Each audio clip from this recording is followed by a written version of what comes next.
When Brian Entin arrived in Tucson to cover the case, he expected what most seasoned journalists expect in missing person investigations.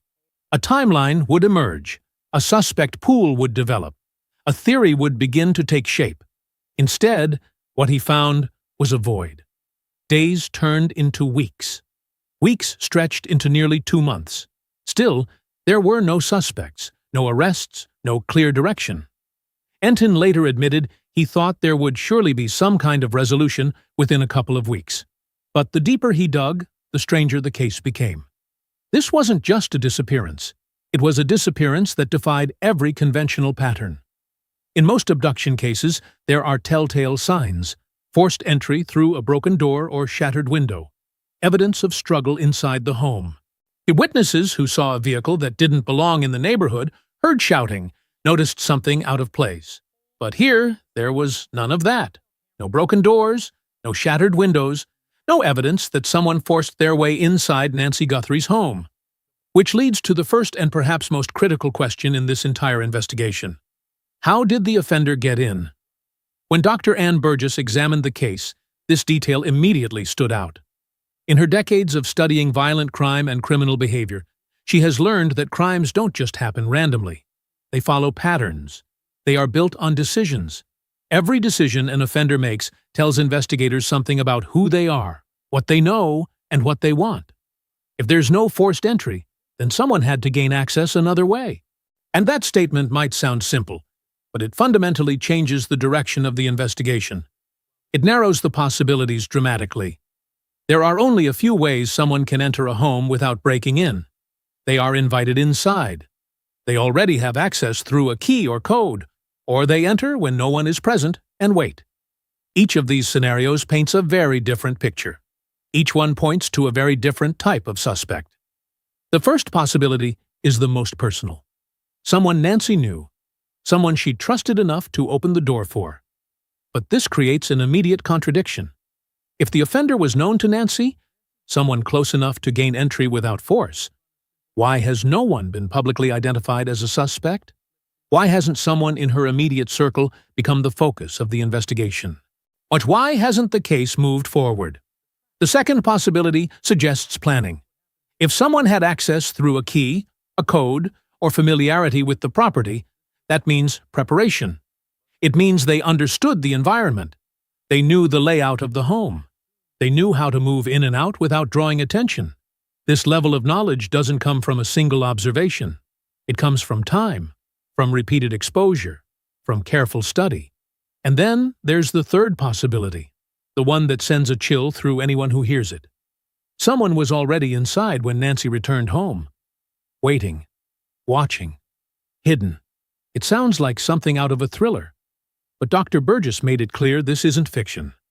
There are documented cases where an offender enters a residence while the victim is away and simply waits. Waits for hours, and sometimes longer.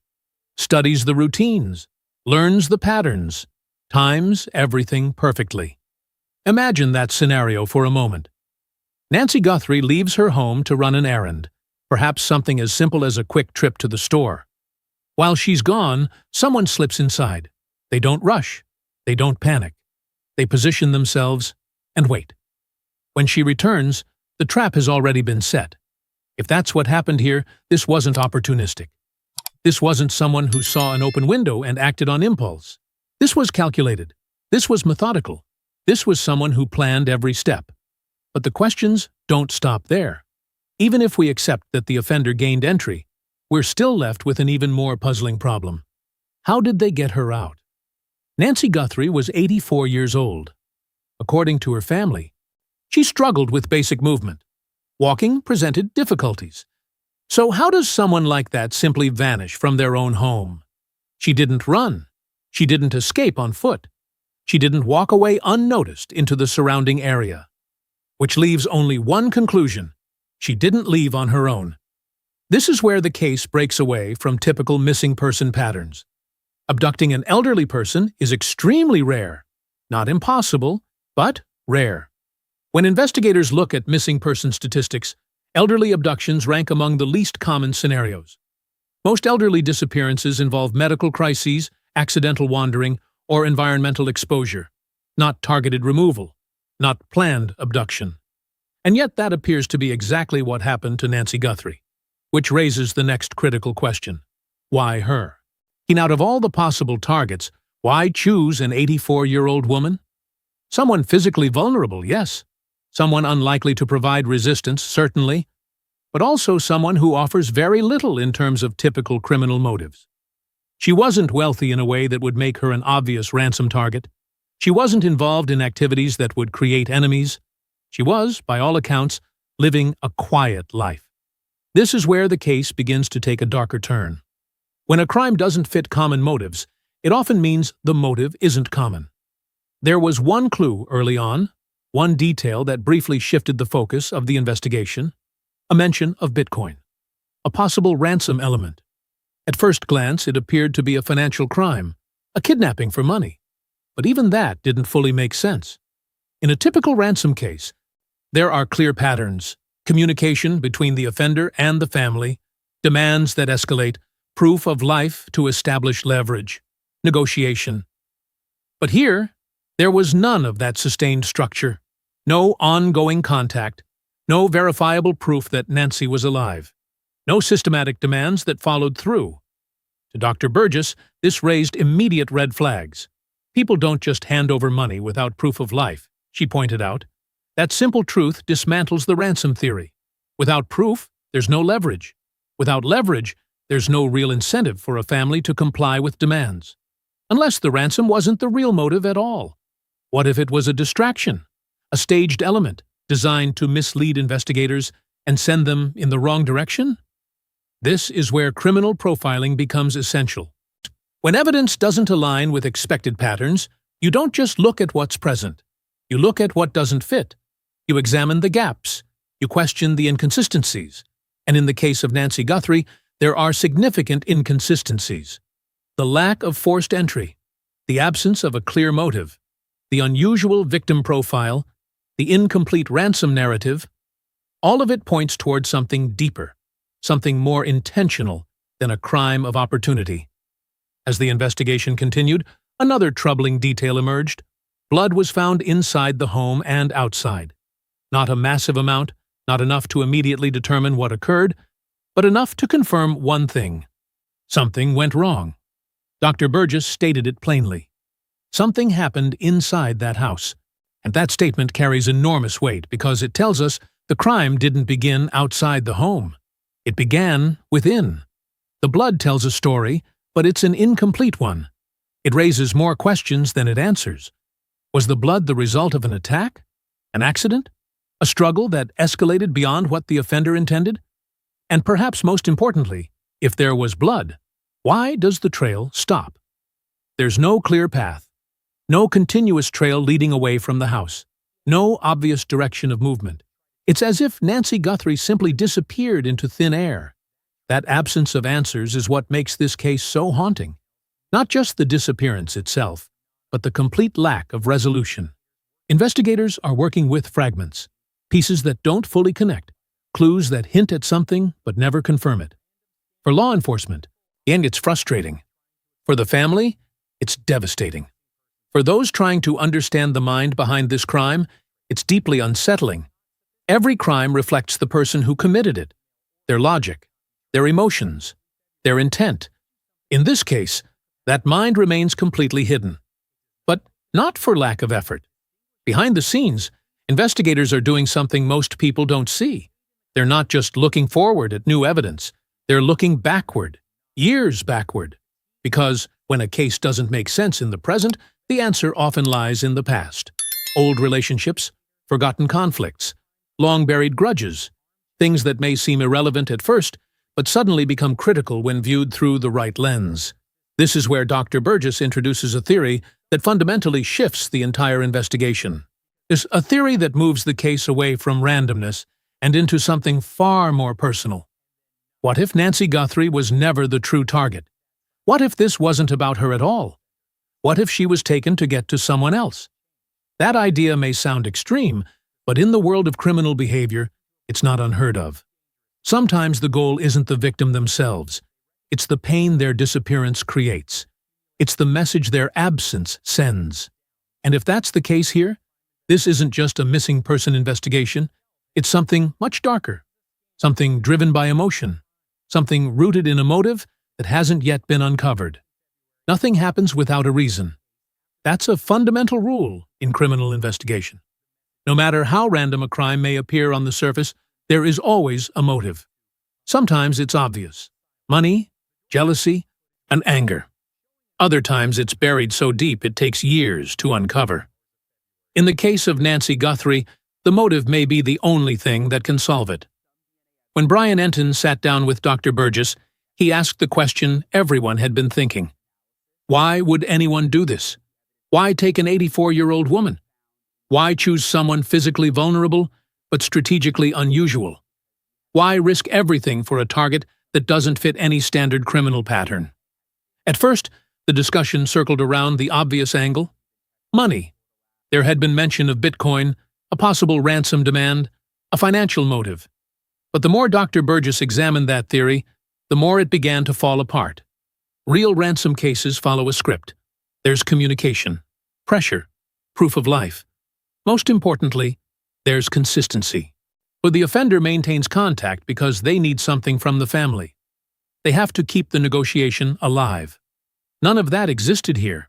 No ongoing dialogue, no escalating demands, no structured negotiation. Just a fragment, a single thread that didn't connect to anything else. To an untrained observer, that might still seem like a clue. But to someone who helped shape the very foundations of criminal profiling, it looked like something else entirely. A distraction. Unless it's staged, Dr. Burgess suggested. In that moment, the entire case shifted. Staging is not random. It's intentional deception. It means the offender didn't just commit a crime. They tried to control how the crime would be perceived. They anticipated the investigation. They understood how law enforcement would react. They planned for it. At that level of thinking narrows the suspect pool significantly. It suggests experience. It suggests intelligence. Most importantly, it suggests purpose beyond the obvious.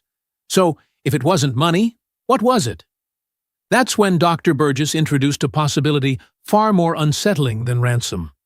A motive that doesn't rely on profit, but on emotion, retribution, revenge.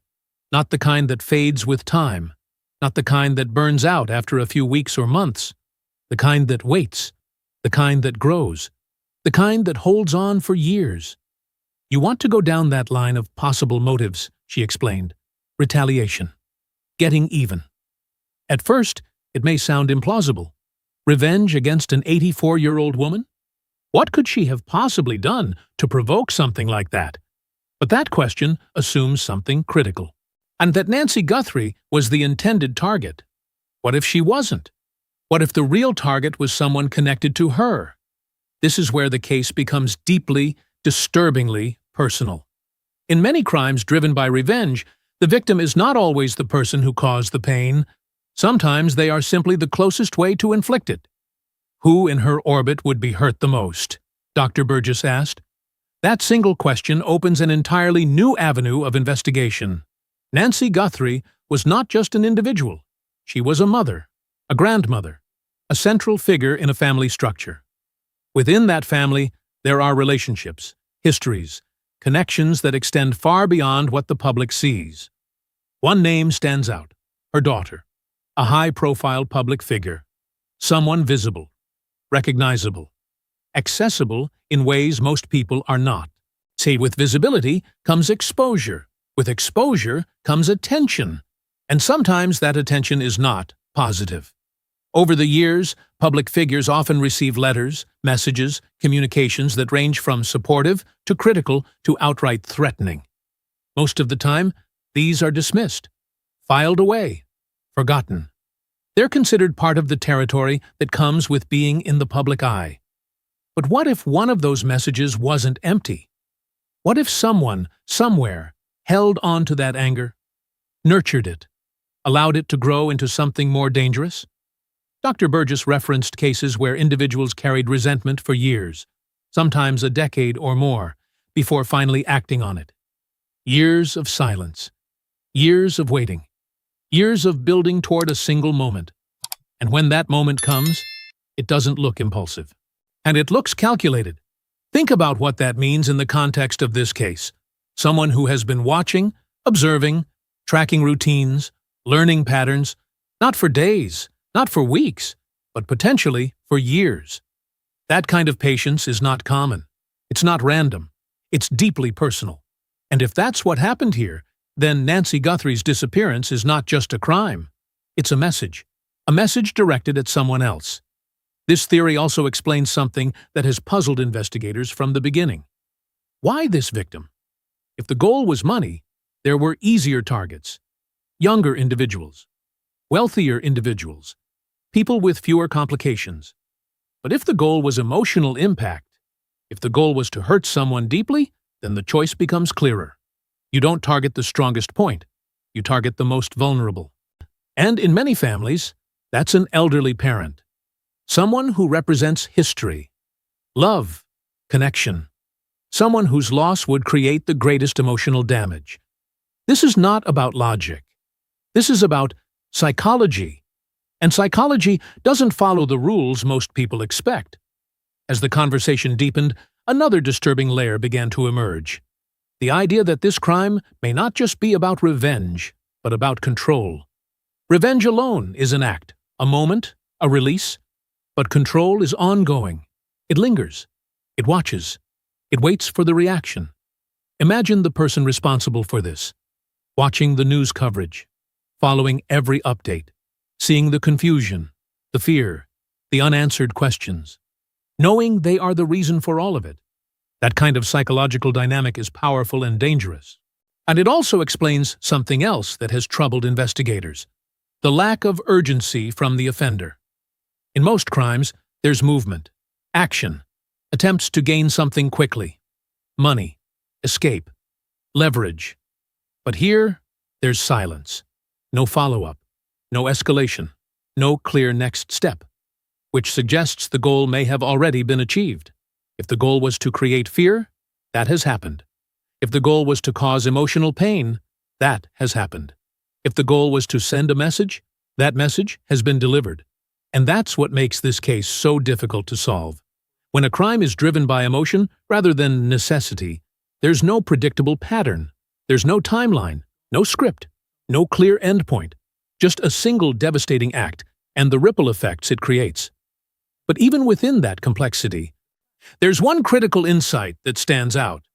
This does not feel like the work of a serial offender. That matters because serial offenders follow patterns.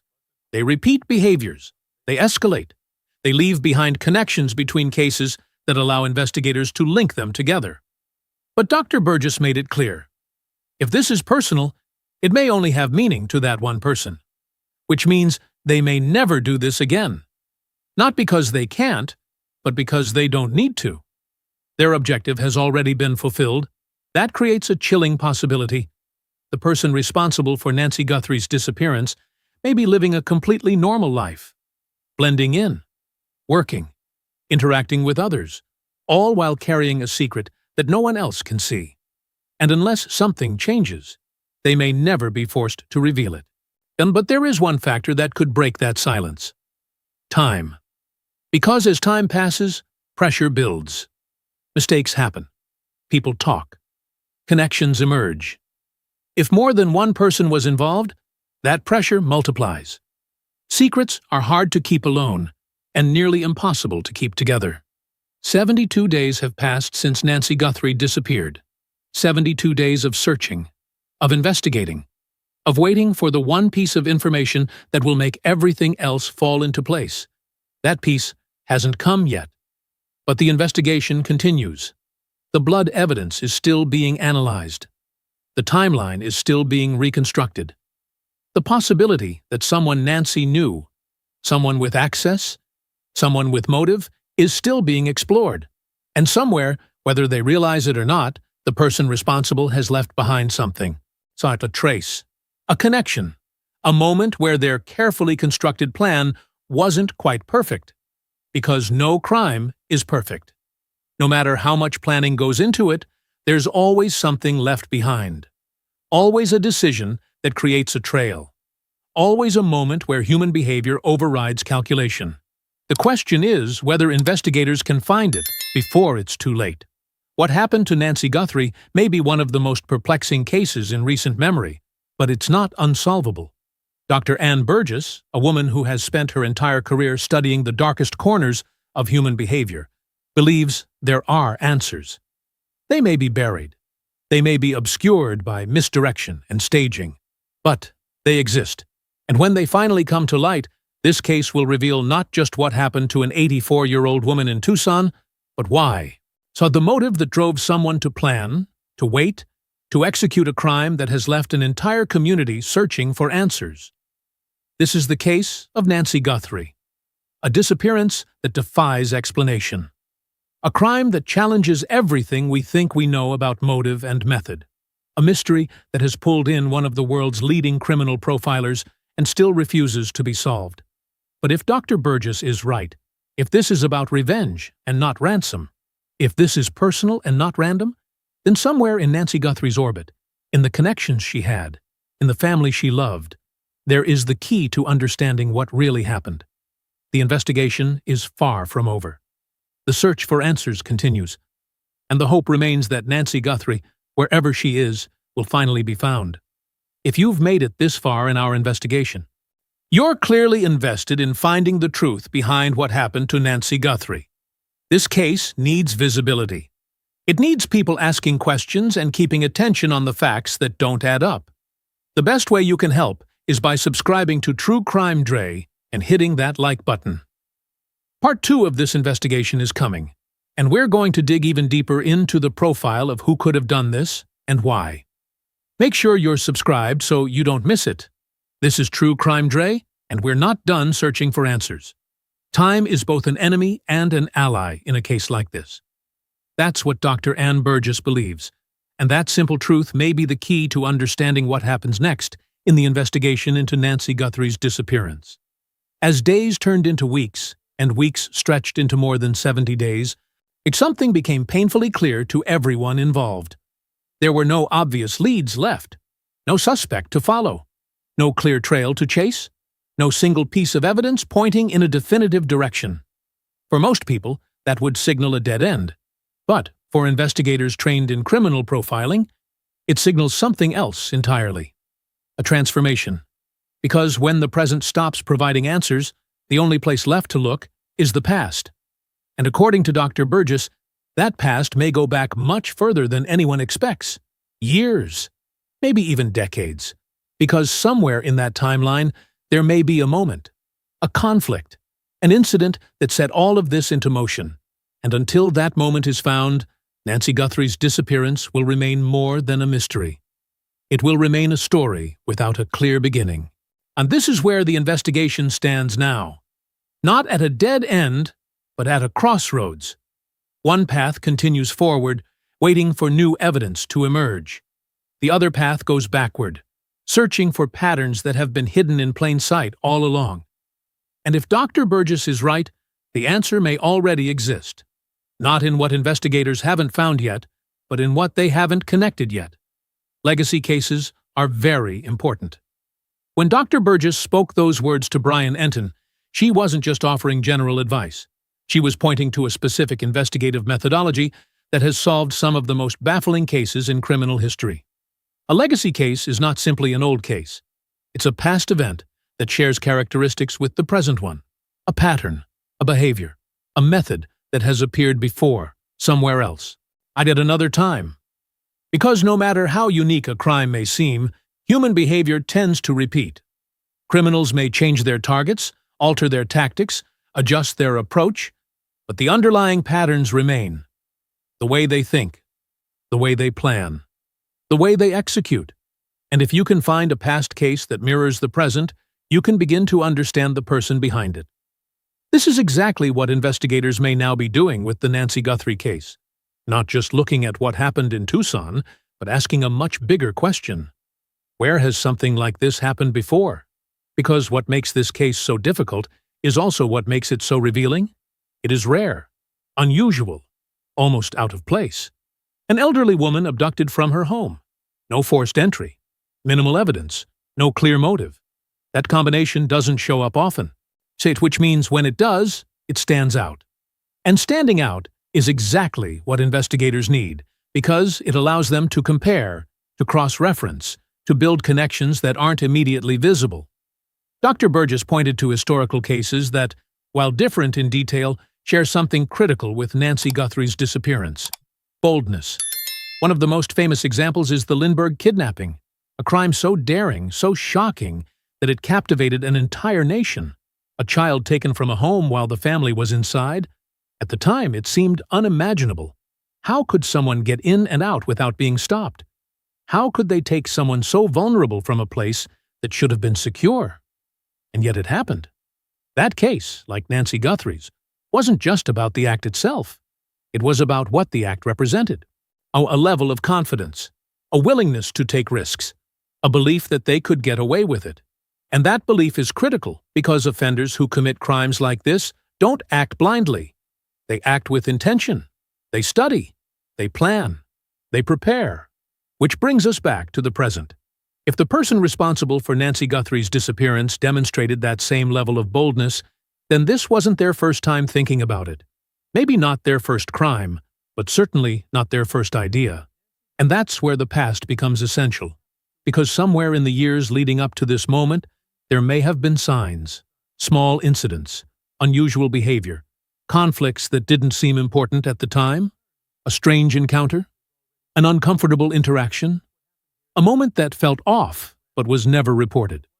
These are the pieces investigators are now searching for. Not just physical evidence, but behavioral clues. And those clues don't come from crime scenes. They come from people, friends, family members, co-workers, neighbors, anyone who has ever been part of Nancy Guthrie's world, directly or indirectly, recently or long ago. Because, as Dr. Burgess pointed out, the key may lie within her orbit. That orbit includes everyone she interacted with. And this is where the investigation becomes incredibly complex, because when you go back years, sometimes even a decade or more, the number of possible connections grows exponentially. Old relationships resurface, forgotten names reappear, events that seemed insignificant suddenly become relevant, and within that vast network of connections, somewhere, there may be a trigger, on a moment that set everything into motion.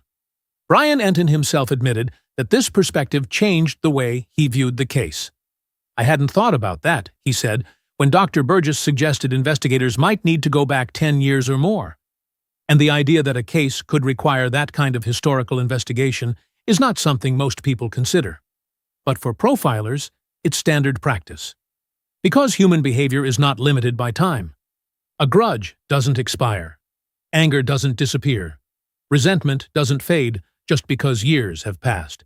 In fact, sometimes time makes it stronger. It allows it to grow, to evolve, to become something more focused, more deliberate. And when it finally surfaces, it doesn't look like rage. It looks like control. This understanding transforms the entire investigation.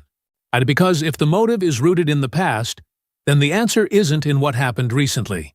It's in what happened years ago. A business dispute, a personal conflict, a perceived injustice. Something that may have seemed resolved at the time, but never truly was. And finding that moment requires a different kind of investigation.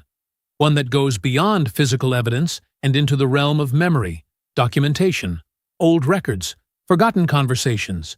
It means talking to people who haven't been contacted yet, reviewing events that haven't been considered relevant, connecting dots that have been invisible until now. But there's another element to this case that makes it even more complex: the possibility that more than one person was involved. From the very beginning, something about this disappearance suggested that one person alone may not have been enough.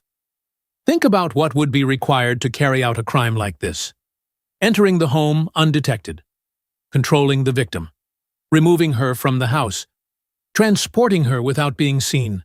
For a physically limited 84-year-old woman, that's not a simple task. It requires coordination, timing, and in many cases, more than one person. Dr. Burgess highlighted this as one of the few factors that could potentially break the case open. Because when multiple people are involved, the dynamics change. There are more variables, more points of failure, more opportunities for mistakes, and most importantly, more chances for someone to talk. Each one will break on the other, she explained. That's not just theory. It's something investigators have seen time and time again, because loyalty in crime is fragile, especially when pressure builds. One person may remain silent, but two, three, eventually someone cracks, and when that happens, the entire case can unravel. This is why investigators often focus not just on suspects, but on relationships. Who knows who trusts who might feel less committed to keeping the secret. Because in a case like this, the truth may not come from evidence. It may come from confession. But until that moment arrives, investigators are left with another challenge. The evidence they do have is limited. There is DNA, but it's mixed, complicated, difficult to separate from known individuals like family members. There is blood, but not enough to form a clear narrative. There are possible entry points, but no confirmed method. In other words, there are pieces of the puzzle, but they don't fit together yet. And that is what makes this investigation so frustrating. It's not that there is no evidence, it's that the evidence doesn't tell a complete story. And without a complete story, there is no clear direction. This is why Dr. Burgess suggested something that might surprise many people. Release more information. Not everything. Not details that would compromise the case, but small pieces, strategic insights, information that could spark recognition, trigger memory, encourage someone to come forward.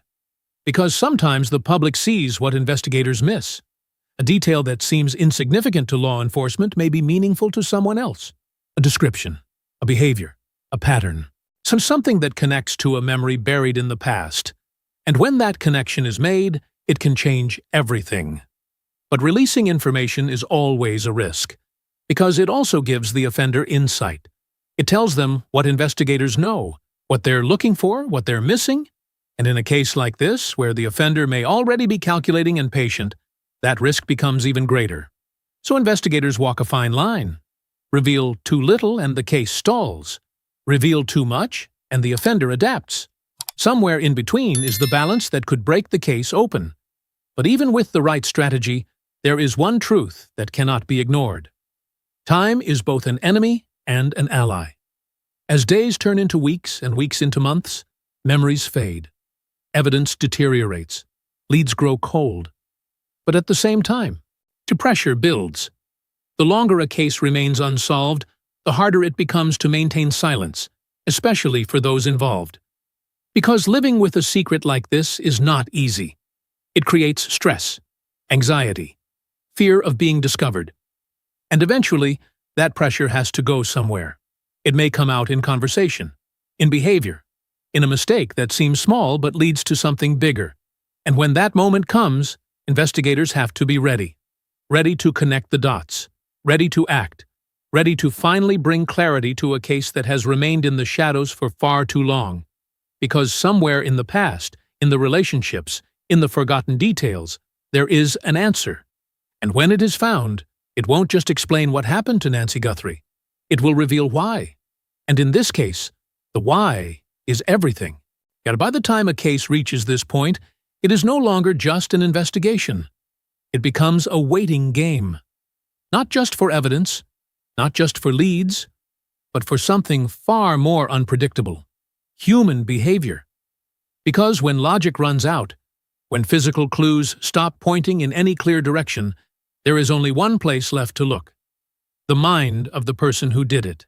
And according to Dr. Ann Burgess, that mind may be the very thing that ultimately solves this case. At first, that idea seems counterintuitive. How can the person responsible be the key to their own capture? But in criminal profiling, this is often exactly what happens. Because no matter how carefully a crime is planned, no matter how much effort is put into avoiding detection, the human element is impossible to eliminate. People make mistakes. People feel pressure. But people react. And over time, those reactions create cracks. Cracks that investigators are trained to find. When Brian Entin asked the question directly, "What will it take to solve this?" the answer wasn't immediate evidence. It wasn't a new witness. It wasn't even a breakthrough in forensic technology. It was something much simpler and much more unpredictable. Time and pressure. Because as time passes, something begins to change. At the beginning of a crime, the offender is in control. They have the advantage. They know what happened. They know what they did. Everyone else is trying to catch up. But as days turn into weeks, and weeks turn into months, that balance begins to shift. The investigation may slow down on the surface, but underneath, something else is building. Attention, media coverage, public interest. On every news report, every update, every mention of the case is a reminder to the person responsible that what they did is not forgotten. And that kind of attention can become overwhelming. Imagine living with that, turning on the television and seeing the story, hearing the name, knowing that people are searching, asking questions, getting closer. At first, it may feel distant, manageable, but over time, it becomes personal. Because no matter how careful someone is, they cannot escape their own thoughts. And that is where the psychological pressure begins. Dr. Burgess has seen this pattern before. Offenders who initially feel confident begin to change. Their behavior shifts. Their routines alter. They become more cautious, or sometimes more reckless. They may start talking more, or withdraw completely. And they may revisit the scene, follow the case obsessively, monitor every update. And in doing so, they expose themselves. Not always in obvious ways, but in small, subtle changes. A comment that doesn't quite fit. A reaction that seems too strong. A detail they shouldn't know. These are the moments investigators look for, because solving a case like this is not always about finding one big piece of evidence. It's about connecting small ones. And often, those pieces come from people. This brings us back to one of the most critical insights in this case, the possibility of multiple offenders. If more than one person was involved, then the psychological pressure doesn't just affect one individual. It multiplies, because now it's not just about managing your own thoughts. It's about trusting someone else to do the same. And trust in situations like this is fragile. At first, there may be agreement, a shared understanding, a plan. But as time passes, doubt creeps in.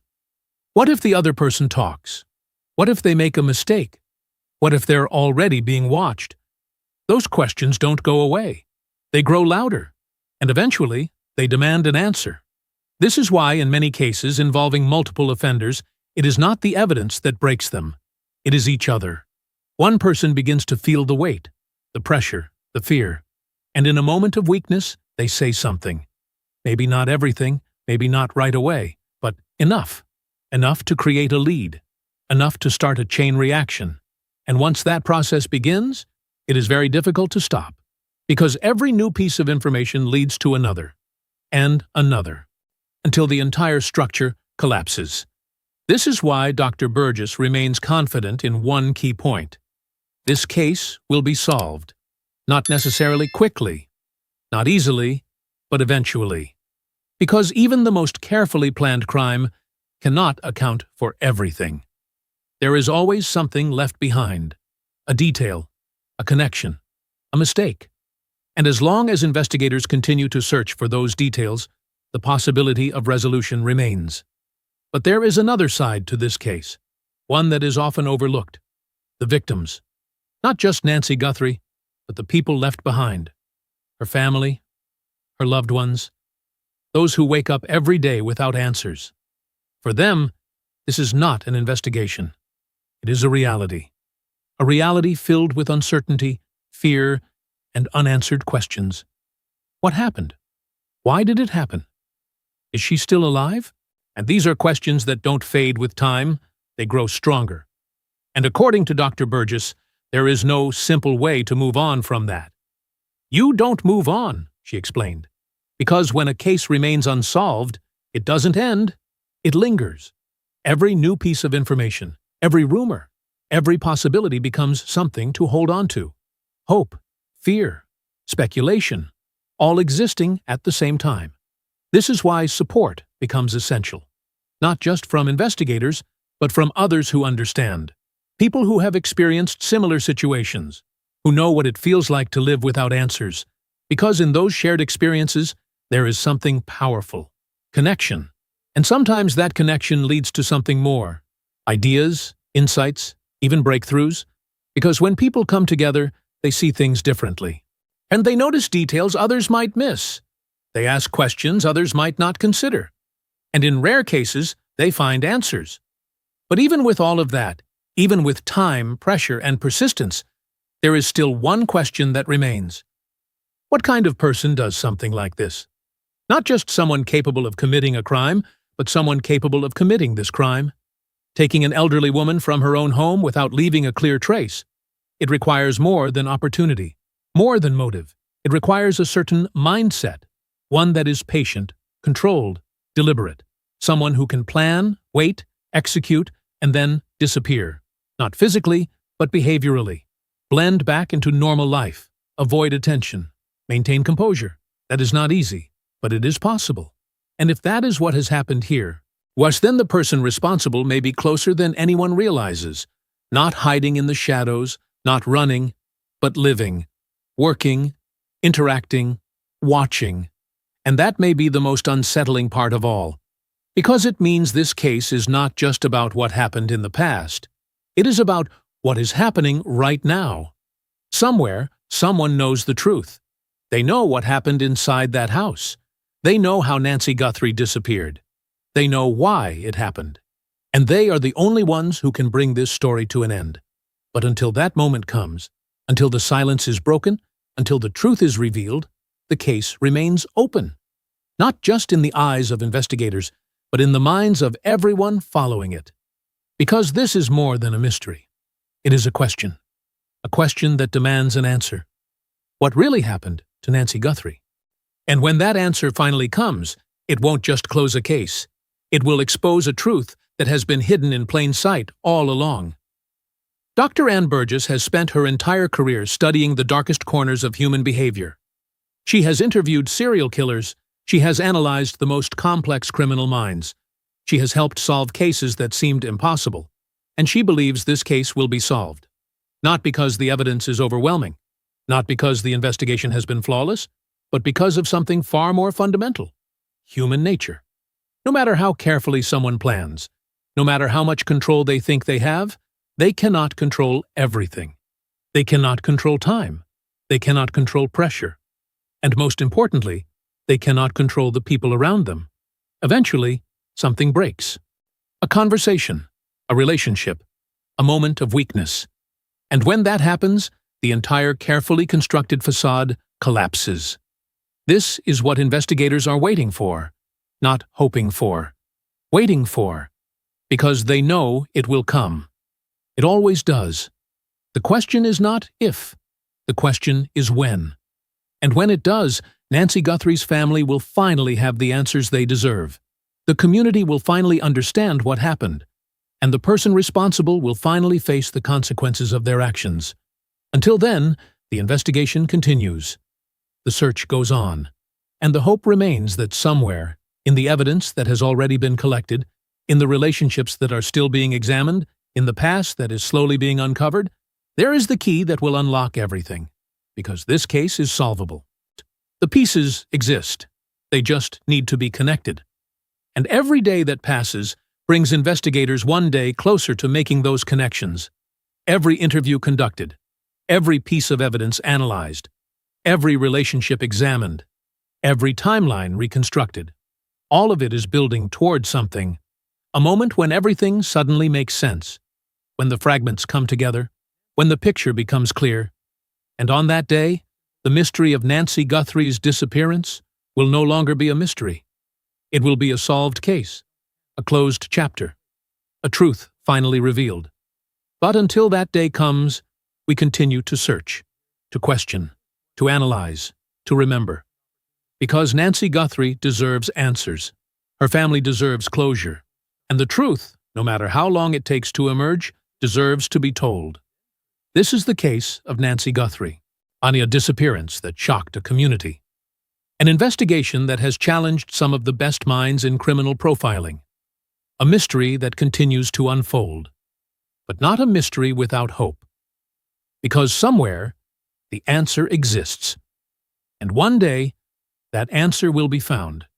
If this investigation has shown you anything, it's that cases like Nancy Guthrie's don't get solved by investigators alone. They get solved when communities stay engaged, when people keep asking questions, when attention remains focused on the truth. That's why I need your help. Subscribe to True Crime Dre if you haven't already. Share this video with someone who follows true crime.